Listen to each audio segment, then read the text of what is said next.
Britney Spears breaks her silence about the New York Times documentary about her life.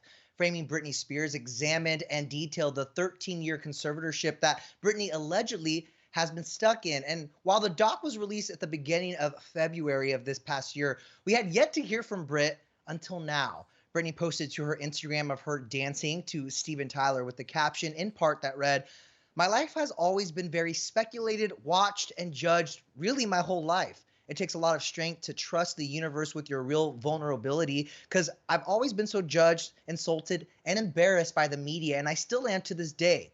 I didn't watch the documentary," she says, "but from what I did see of it, I was embarrassed by the light they put me in. I cried for 2 weeks, and well, I still cry sometimes."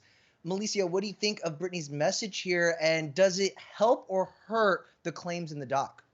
Mm, you know, I don't necessarily. Okay, let me say this. I know there are certain people online that think that she didn't necessarily write that caption. They think they have Mhm, their different conspiracy theories. mhm, But this is my thing. When I read embarrassed, I didn't think embarrassed in a sense of, oh my God, I'm embarrassed. I'm thinking that she meant it was uncomfortable. It was embarrassing. This was a time in her life that was embarrassing maybe to watch. And I know that some people don't like to see themselves as victims and they definitely don't want to be treated as one. So that's kind of that was my first assumption from reading her statement.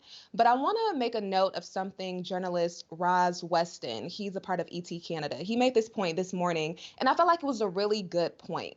He said for the people that are saying that she didn't write this post, it goes back to the way Britney has always been treated, meaning that people talk over her, they assume mhm. the worst, and nobody listens to her, right? Interesting. So people don't want to believe this post is from her.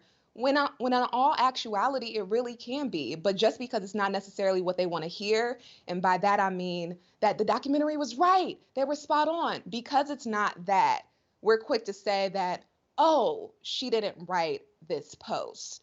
So I just think we should Yeah. really be careful to not allow our desire to save her, um, to put her in this. We shouldn't allow that desire to put her in the same box as the boxes she was put into by the media in the past, which is framing her as this victim. If you get what I'm saying, Especially I kind of, I do yeah, I do, and I feel like those conspiracies are coming from these diehard fans who are just convinced that she's controlled 100% in her life, including right, her Instagram account, because of what we do know about this conservatorship. And I mean, the record shows that Britney is trying to get her dad off of it, you know. So I feel like it's people coming to her defense, making sure she's safe. I mm, got to admit, I always felt like the Instagram has been 100% genuine and has been Britney. But I will say that I was one of those people that was questioning whether or not she actually wrote it herself because the timing was a little suspect with everything that's going on in the court with her case. Also, the fact that she waited this long to say something, and also I'm just like Britney. I want to hear it from your voice. Say it in a video. Book but that's the Oprah for an thing. interview. Right, right. I'm with the whole Oprah situation, but I don't know about you, but there's been moments where I've typed things and they come out better when you type them. Sometimes it's hard to be vulnerable talking to the camera, so maybe And in she this even case talked she about just that in the caption. Yeah, she said it's hard to be vulnerable, like especially because of how the media exactly. treated her in the past. Yeah. Exactly. So maybe she felt it was better if she typed it and maybe she used three emojis instead of two like she usually does because that's what she felt like doing. Yeah. I don't want us to get too caught up in trying to piece things apart and miss what she's saying. We should listen to her.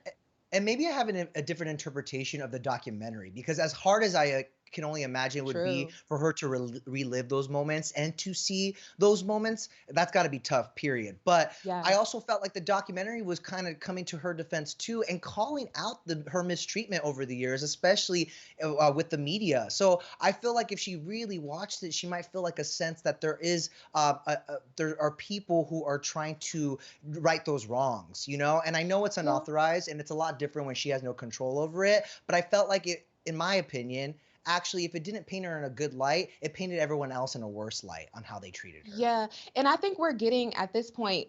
opposite ends of the spectrum. On one end, we had the media trashing Britney at first, and then on the other end, we have this documentary coming to her defense and really Right. showing us how much damage this did. But Yes. not in any of those moments did we actually hear from Britney out of her mouth. Not at one point did Britney sit down and tell her story. So I And that's think why I'm that's what saying we I need need. more. Yes, I need more Yeah. than an Instagram caption, though, is what I'm saying. Because I agree with you. I think it's time to hear from her in her own words.